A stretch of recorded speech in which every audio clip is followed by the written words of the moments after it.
Boa noite, irmãos que estão nos acompanhando em suas casas. Que a graça e a paz do nosso Senhor Jesus seja sobre a vida de vocês, sobre a família de vocês. Nós, essa semana, estamos celebrando uma data significativa para nós. Na Páscoa, nós rememoramos o sacrifício de Cristo Jesus. E é dessa forma que eu gostaria de abrir o nosso culto lendo um versículo do Evangelho de João, no capítulo 1, verso 29. João Batista, ele vê Jesus e o texto diz assim: no dia seguinte, João viu a Jesus que vinha para ele e disse: eis o Cordeiro de Deus, que tira o pecado do mundo. Tudo que nós fazemos, a nossa celebração é em decorrência do sacrifício de Jesus. Se hoje nós temos vida, se nós temos acesso ao Pai, se nós nos reunimos com confiança de que há um Deus que nos ouve, que escuta o nosso clamor, que se manifesta nas nossas vidas, é por causa do sacrifício de Jesus Cristo na cruz do Calvário. E é dessa forma que eu convido você na sua casa, junto com a sua família, fechar os olhos, vamos ter uma palavra de oração, vamos entregar as nossas vidas a Deus, pedir para Ele falar conosco nessa noite de maneira poderosa. Pai Santo, nós te damos graças por esse domingo, onde especialmente celebramos esse momento que não apenas marcou a nossa história, mas que mudou o mundo, mudou completamente a história da humanidade, não apenas da sua igreja. Tudo é contado a partir da tua morte. O Senhor fez novas todas as coisas. Hoje nós estamos aqui, podemos nos reunir como família, como igreja, apesar do distanciamento, mas porque nós temos a convicção de que temos acesso à tua presença, porque o sacrifício do teu filho foi feito, o preço foi pago e nós podemos te adorar nessa noite, render a ti todo o nosso louvor. E eu peço que cada coração, cada vida possa de fato perceber a tua presença de uma maneira clara, de uma maneira concreta, possa ser tocada profundamente por ti nessa noite. Fala conosco através dos louvores. Nós queremos expressar a ti a nossa gratidão com os cânticos, mas enquanto nós estivermos te exaltando nessa noite em cada casa, em cada lar, que o teu Espírito se manifeste de maneira poderosa e fortaleça os nossos corações, cure as nossas vidas. É o que nós te pedimos em nome do teu Filho Jesus, que nós possamos cessar esse momento com o coração renovado em alegria, renovado em graça. É o que te pedimos em nome do teu Filho Jesus. Amém. Eu gostaria que vocês cantassem conosco nesse momento, que o amor de Deus jamais falha. Ele permanece para tudo sempre, como diz a palavra de Deus. Vamos declarar isso.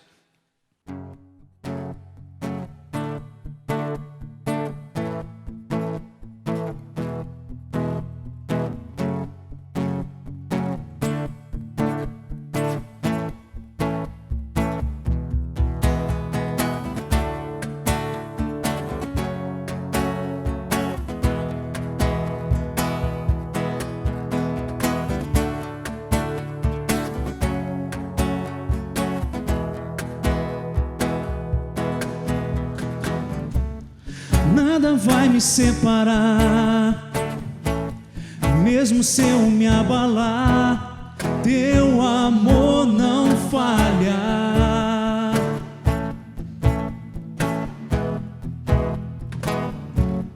Mesmo sem merecer, tua graça se derrama sobre mim, teu amor não falha.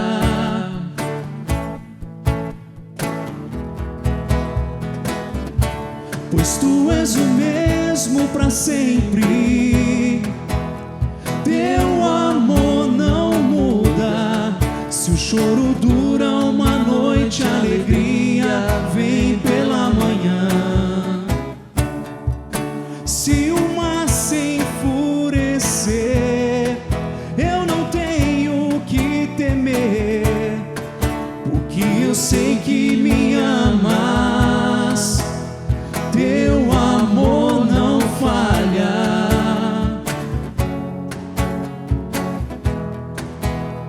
teu amor não falha.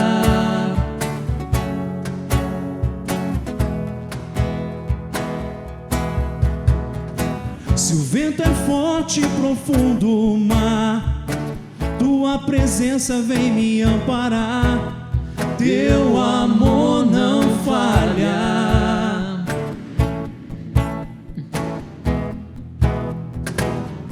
Difícil é o caminhar, nunca pensei que eu fosse alcançar.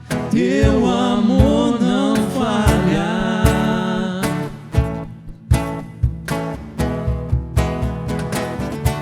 Pois tu és o mesmo para sempre. Teu amor não muda. Se o choro dura uma noite, a alegria vem pela manhã. Se o mar se enfurecer, eu não tenho que temer, porque eu sei que me amas. Teu amor não falha.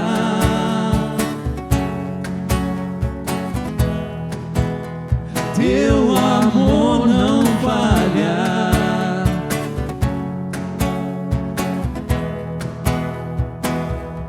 Tu fazes que tudo coopere para o meu bem. Tu fazes que tudo coopere para o meu bem. Tu fazes que tudo coopere para o meu bem. Tu fazes que tudo coopere para o meu bem. Pois tu és o mesmo. Pois tu és o mesmo para sempre. Teu amor não muda. Se o choro dura uma noite, a alegria vem pela manhã. Se o mar se enfurecer, eu não tenho que temer, porque eu sei que me amas. Teu amor não falha.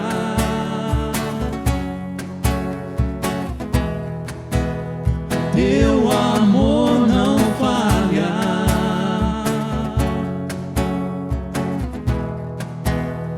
Teu amor não falha. Aleluia, Senhor. Te damos graças, Pai, por esse grande amor que nos salvou, que nos libertou de uma vida de escravidão, de pecados, de uma vida onde nós éramos aprisionados por nós mesmos, onde corríamos atrás da nossa própria vontade. Obrigado porque não apenas o Senhor nos resgatou disso, mas trouxe luz, direção para a nossa vida, e nós só temos a Te agradecer. Nós queremos Te louvar com todo o nosso coração. Eu convido você a louvar ao Senhor com todo o teu coração.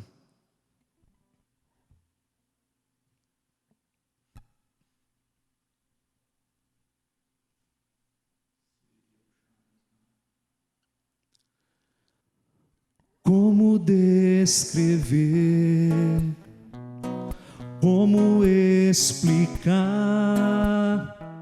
o amor que vai de leste a oeste e nunca mais vai terminar? Tu me conheces bem e sabes quem eu sou. Não há como me esconder de Ti, sempre sabes onde estou. É de coração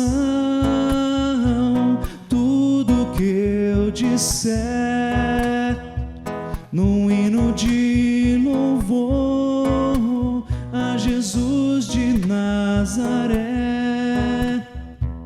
E se as palavras não mostrarem como é grande a minha gratidão, mesmo assim, Senhor, recebe o meu louvor, é de coração. Se eu fizer chover palavras de louvor, assim será tão pouco frente a esse grande escute o pulsar do meu coração. És o caminho, a vida e a verdade. Te dou a minha gratidão. É de coração tudo que eu disser, num hino de louvor a Jesus de Nazaré. E se as palavras não mostrarem como é grande a minha gratidão, mesmo assim, Senhor, recebe o meu louvor. É de coração, é de coração tudo que eu disser, num hino de louvor a Jesus de Nazaré. E se as palavras não mostrarem como é grande a minha gratidão, mesmo assim, Senhor, receba o meu louvor. É de coração.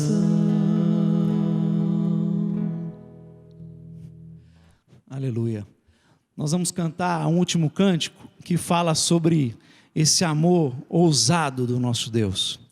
A Bíblia diz que Jesus é como aquele bom pastor que deixa as 99 ovelhas e vai atrás daquela ovelha que se perdeu, que se desgarrou. E ele vai enfrentar o que for preciso para resgatar essa ovelha. Jesus, ele veio a esse mundo, abriu mão da sua glória para resgatar vidas, para resgatar cada um de nós. Então esse é o maior amor manifestado na história humana, e essa é a razão do nosso louvor, da nossa adoração. Vamos declarar isso juntos.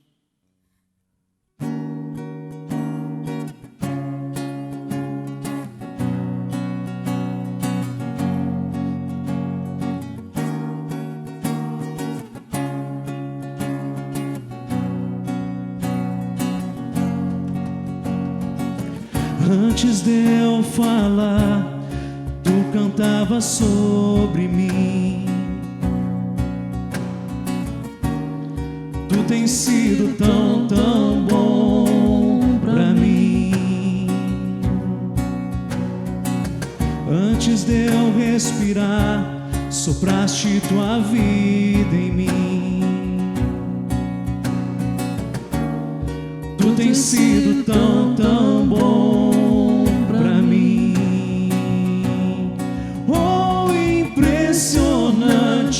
Infinito e ousado amor de Deus, não descansa com as 99. Se uma se perdeu, não posso comprá-lo, nem merecê-lo. Mesmo assim se entregou. Oh, impressionante, infinito e ousado amor de Deus.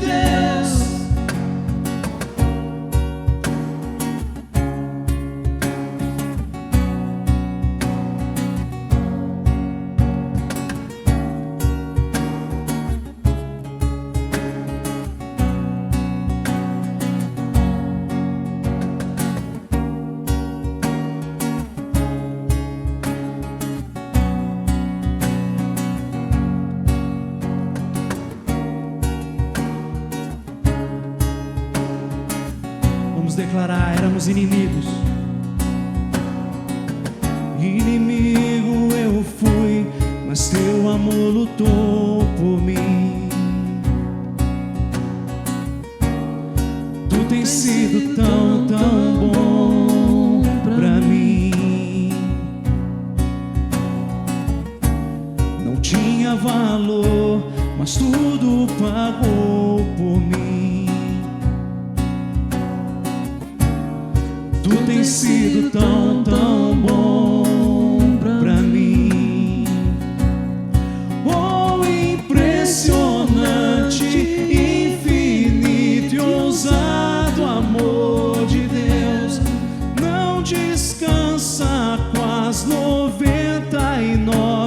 Se uma se perdeu, não posso comprá-lo, nem merecê-lo. Mesmo assim se entregou. Oh, impressionante, infinito e ousado amor de Deus.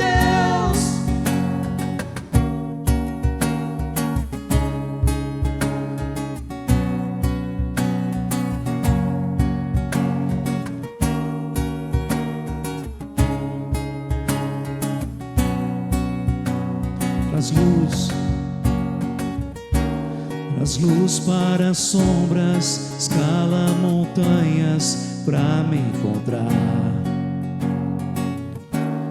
Derruba muralhas, destrói as mentiras pra me encontrar.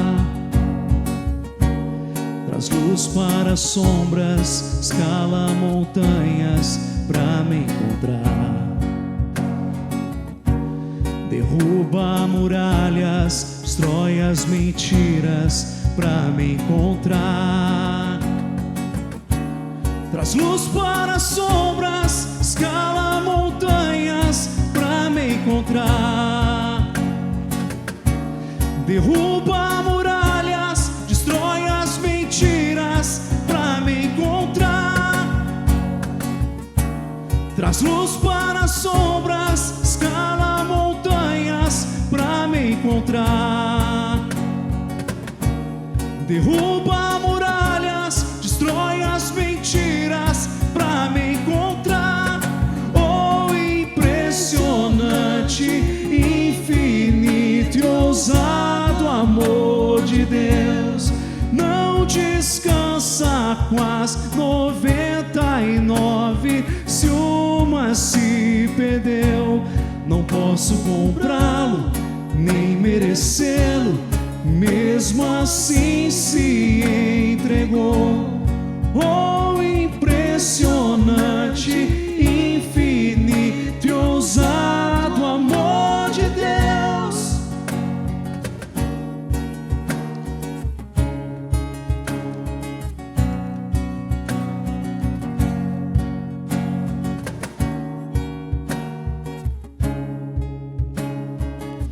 Aleluia. Glórias ao teu nome, Senhor. O apóstolo Paulo vai dizer que o amor de Cristo nos constrange, que nós temos a convicção de que um morreu por todos, logo todos nós morremos.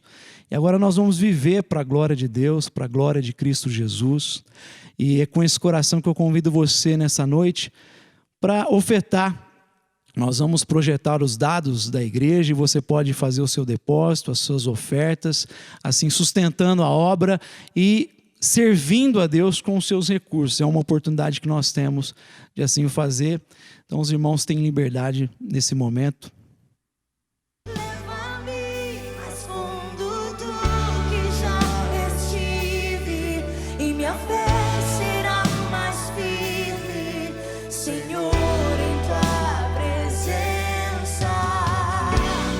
Guia-me pra que em tudo em ti confie. Sobre as águas eu caminhe, por onde quer que chames. Leva-me mais fundo do que já estive, e minha fé será mais firme, Senhor, em tua presença. Convido os irmãos a abrirem comigo as suas Bíblias, lá no último livro da Bíblia, Apocalipse, capítulo 5. Nós vamos ler todo o capítulo. Apocalipse, capítulo 5, a partir do verso 1. Diz assim: Vi na mão direita do que estava sentado sobre o trono um livro escrito por dentro e por fora, selado com 7 selos.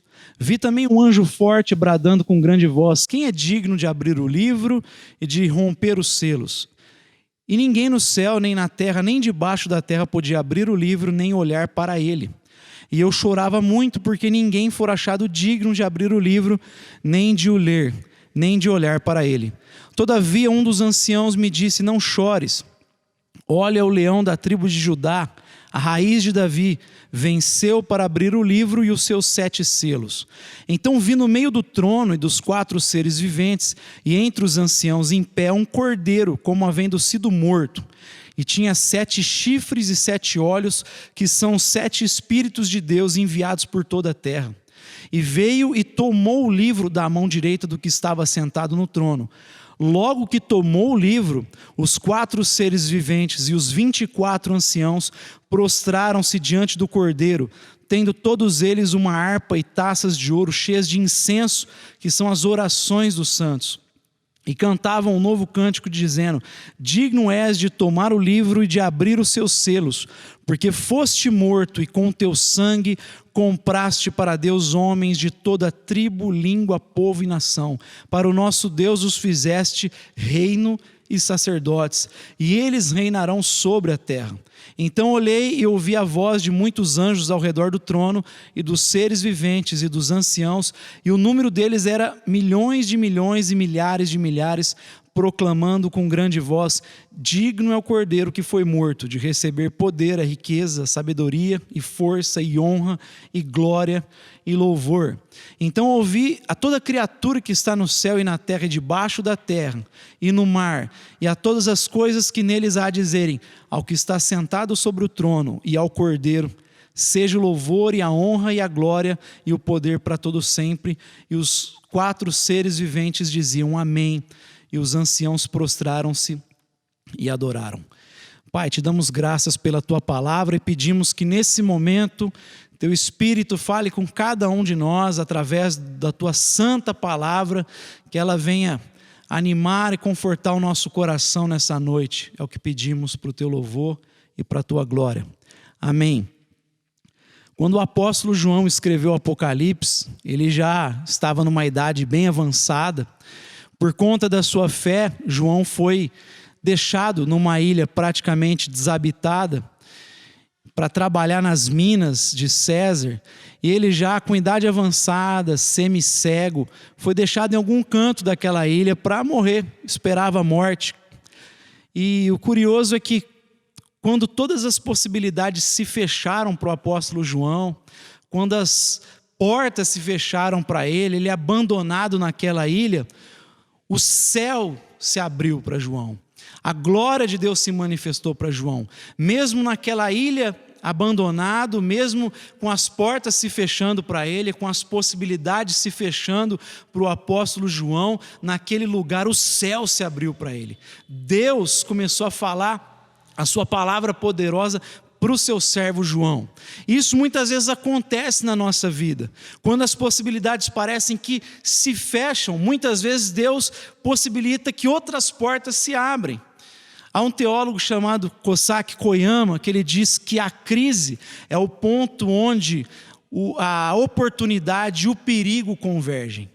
Nós muitas vezes vemos apenas crise em situações como essa de João, mas aqui nós vemos também a possibilidade que Deus abre.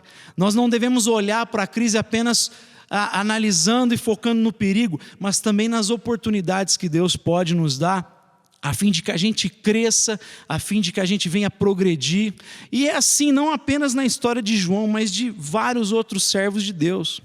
O apóstolo Paulo foi trancado numa prisão, mas é naquela casa domiciliar onde ele é sempre vigiado por guardas, que ele tem a oportunidade de pregar para aqueles guardas, e não apenas isso, mas de deixar para a igreja, para cada um de nós, a riqueza da doutrina cristã.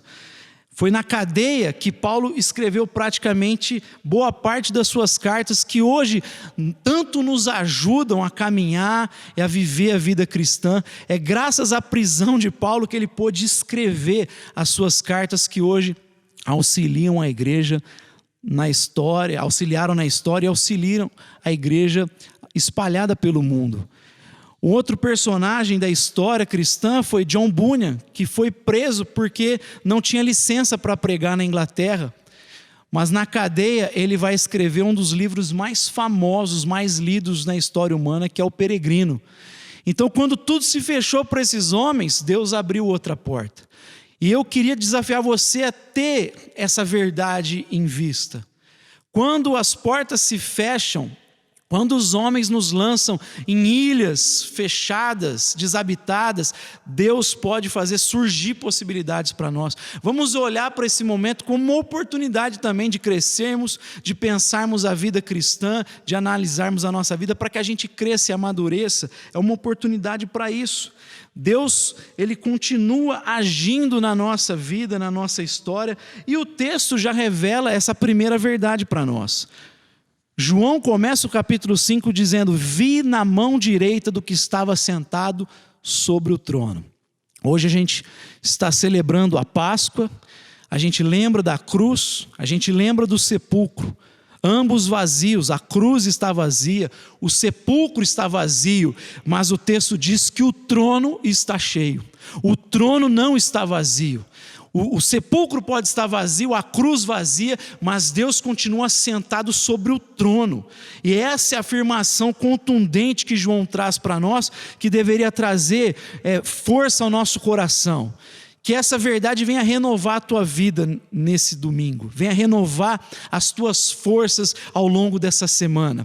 Pode tudo estar fechado, podem as crises surgirem na nossa vida, mas Deus está sentado sobre o trono. Ou seja, o que João está dizendo é que tem alguém que governa a história.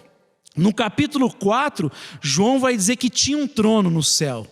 Mas agora no capítulo 5 ele fala de quem está nesse trono. E é o nosso Deus Todo-Poderoso que controla a história. Nós podemos ser surpreendidos pelas crises, as dificuldades da vida, mas o nosso Deus controla a história. Ele está com a nossa história na sua mão direita, ou seja, Ele não é pego desavisado, de surpresa. O nosso Deus dirige a história para onde Ele quer. Ele está dirigindo a nossa vida para onde Ele deseja. E a gente não pode perder isso de vista. Nós não podemos apequenar o nosso Deus por conta dos problemas da existência, por conta das crises, por conta das dificuldades, sejam elas quais forem. Nós não podemos permitir que elas diminuam a nossa visão sobre Deus, porque João fala, apesar de tudo, e ele estava naquela ilha abandonado, ele vê Deus assentado sobre o trono, conduzindo a história. Ele tem a sua vida segura na mão direita dele, meu irmão e minha irmã. Ele tem a nossa vida bem segura na mão direita dele.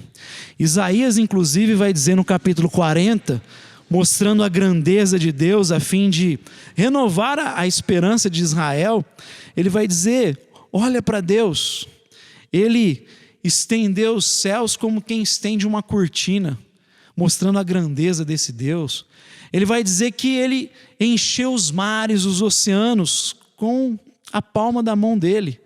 O que Isaías está fazendo? Ele está trazendo a grandeza de Deus para trazer refrigério ao coração dos seus ouvintes. O nosso Deus é grande, o nosso Deus é poderoso, Ele tem domínio sobre todas as coisas. Ele tira reis, Ele coloca reis no trono, derruba reis. Ele chamou Ciro de meu pastor.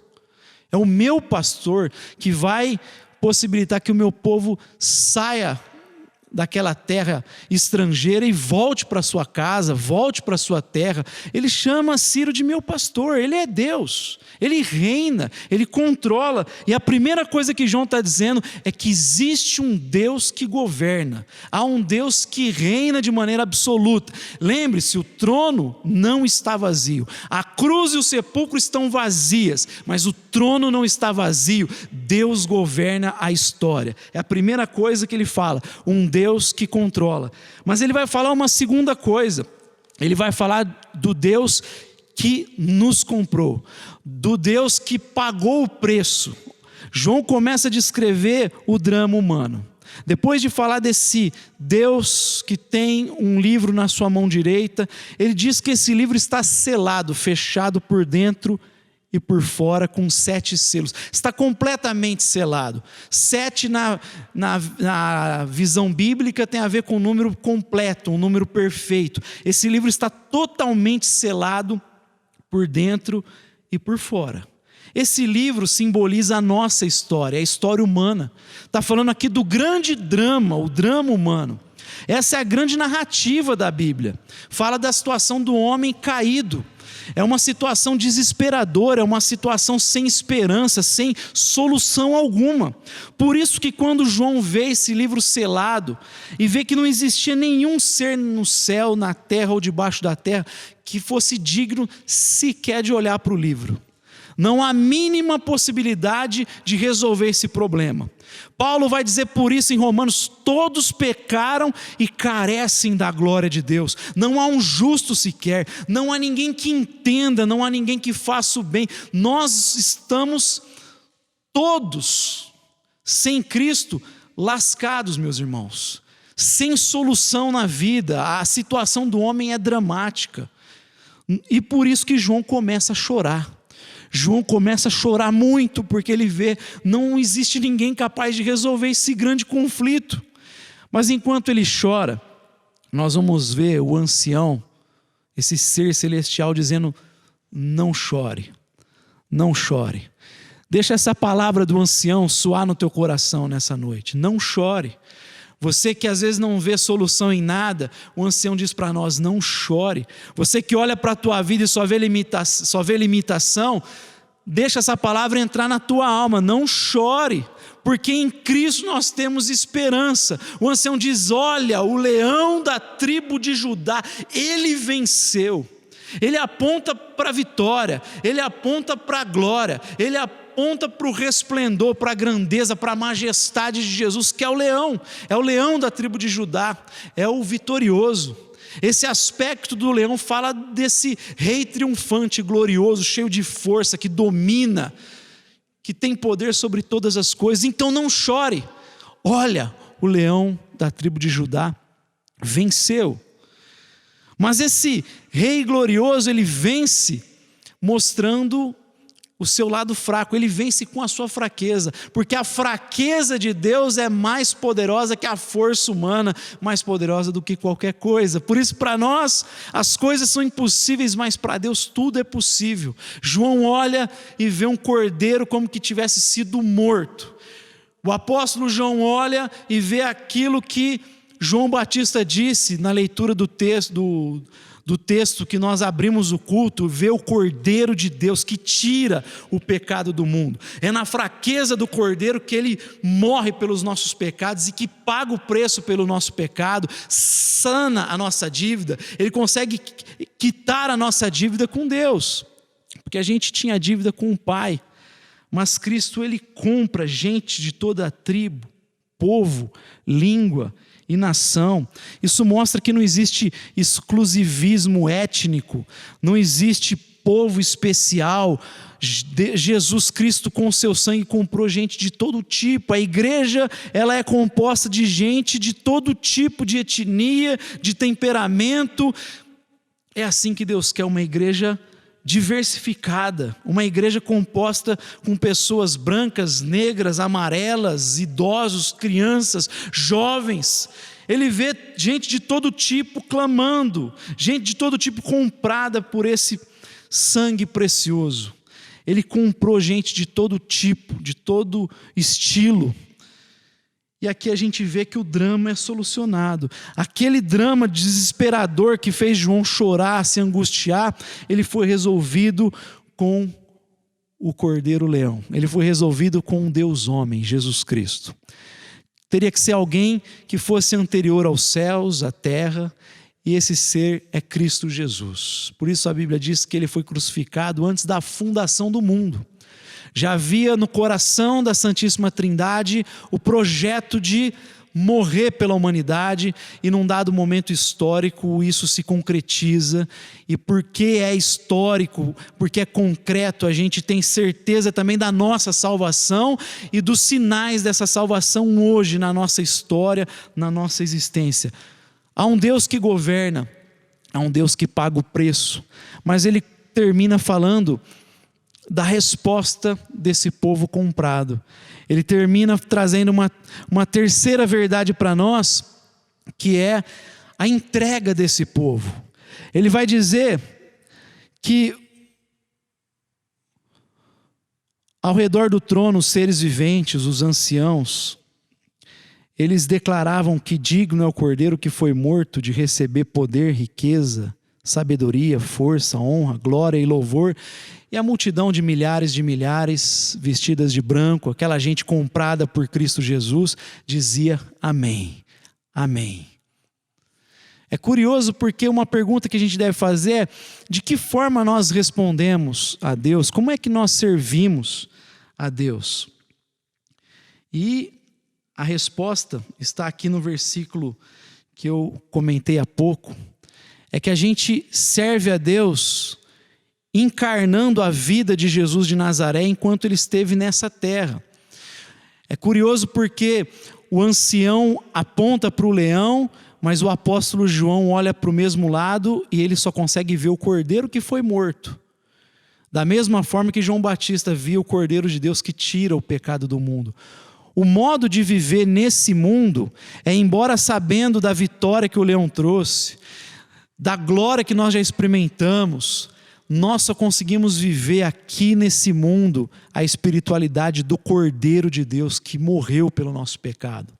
A gente não consegue imitar o leão desse lado da história, a gente só consegue imitar o Cordeiro.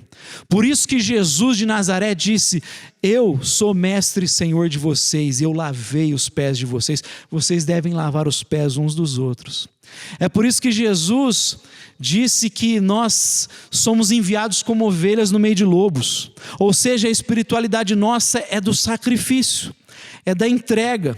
A gente só consegue imitar o Cristo que nós enxergamos e a gente só consegue enxergar o Cordeiro de Deus. O ancião celestial vê o leão, o João que é da terra, ele só consegue enxergar o Cordeiro.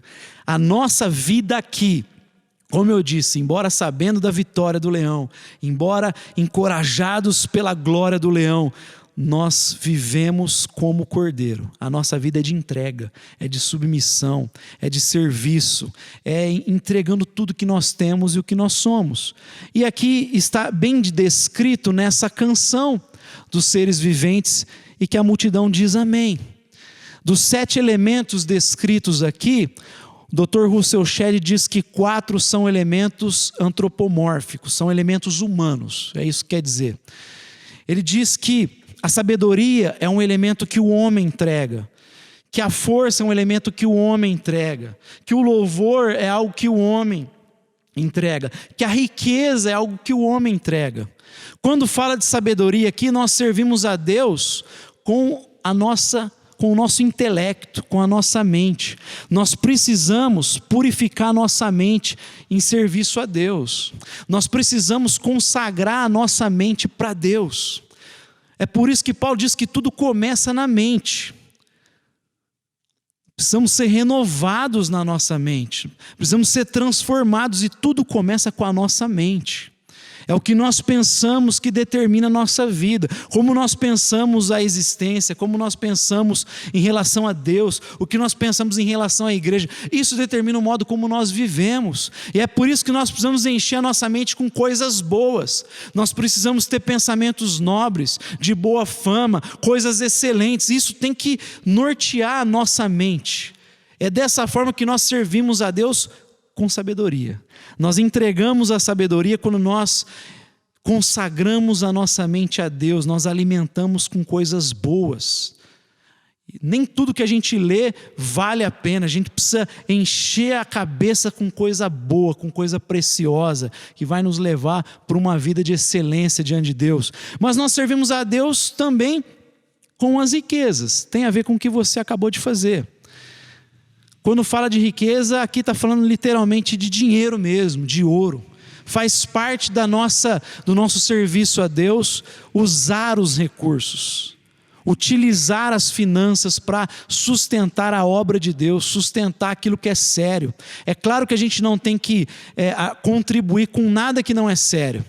Até mesmo as ofertas que se fazem a entidades filantrópicas, a instituições filantrópicas, a gente deve avaliar se essas instituições são sérias. Da mesma forma as igrejas, a gente precisa analisar se há seriedade naquele trabalho. Como é que a gente sabe isso? Quando a transparência naquilo que no orçamento da igreja, quando a palavra é pregada com fidelidade, tudo isso tem que ser analisado. Se esse lugar prega uma palavra com fidelidade, se não se compromete a palavra, se a coisa é feita com fidelidade, com transparência, então a gente apoia, a gente ajuda, a gente coopera, a gente faz a nossa parte. Lembremos que Jesus, sendo Deus, Ele permitiu ser sustentado por Joana, por Maria, por mulheres que o seguiam, e elas sustentavam o seu ministério. Jesus fez a multiplicação dos pães, dos peixes.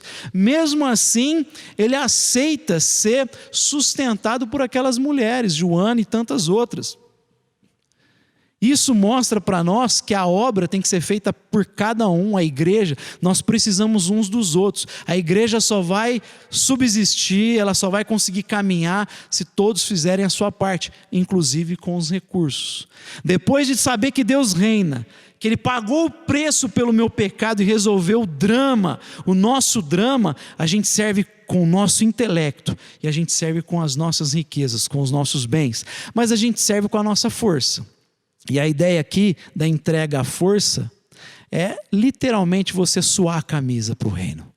É você transpirar para a glória de Deus.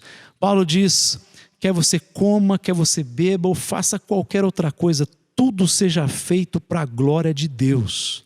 Quando a gente serve, você tem que fazer pensando que aquilo, o objetivo final é para o próprio Cristo, é por aquele que morreu por você. Tudo aquilo que nós fazemos tem que ser usado com esse fim, tem que ser para esse destino, a glória de Deus. A Confissão de Westminster, ela define a vida humana dessa forma. O nosso propósito nessa existência é glorificar a Deus e ter prazer nele. A gente faz isso com esforço, com talento, a gente usar os talentos e os dons que Deus nos deu para servir, para engrandecer o reino dele, para abençoar o nosso irmão, para fazer com que as pessoas cresçam, para fazer com que as pessoas se sintam melhores, para que as pessoas se aproximem mais de Cristo. Esse é o nosso grande objetivo. E por fim ele fala para nós entregarmos o louvor, e aqui a expressão, segundo o Dr. Russell Shedd, ela também é humana. E aqui não tem a ver com música, como nós fizemos há pouco. Envolve música também, mas acima de tudo envolve a nossa vida num todo, envolve os nossos gestos, envolve as nossas ações, envolve o nosso caráter. É a tua vida ser totalmente, os seus movimentos, eles refletirem a glória de Deus, eles exaltarem a pessoa de Jesus de Nazaré. Há uma frase que diz para nós que se nós semearmos um pensamento, a gente colhe uma ação. Se a gente semear a ação, a gente colhe um hábito. Se semearmos um hábito, colhemos um caráter. Se a gente semear o caráter, a gente colhe a vida. E isso tem a ver com essa vida de louvor. Essa entrega do louvor é entregar-se completamente à causa de Cristo Jesus, ao reino de Deus. Meus irmãos, nessa noite nós celebramos a Páscoa, lembramos do sacrifício do Cordeiro, lembramos que existe um Deus que reina, que a cruz e o sepulcro estão vazios. Por que procurais entre os mortos aquele que vive, disse o anjo. Mas o trono, ele está cheio. O nosso Deus reina, o nosso Deus governa. O nosso Deus pagou o preço e resolveu o nosso drama. A nossa resposta é serviço, a nossa resposta é louvor, a nossa resposta é entregar riqueza, a nossa resposta é consagrar a mente ao nosso Deus. Que Ele nos encontre assim na nossa caminhada de fé. Pai, nós te damos graças pela Tua palavra que nos encoraja, pela Tua palavra que nos sustenta. Como nós iniciamos essa reflexão falando que os momentos de crise, eles não apresentam apenas perigo, mas eles também apresentam oportunidades para nós.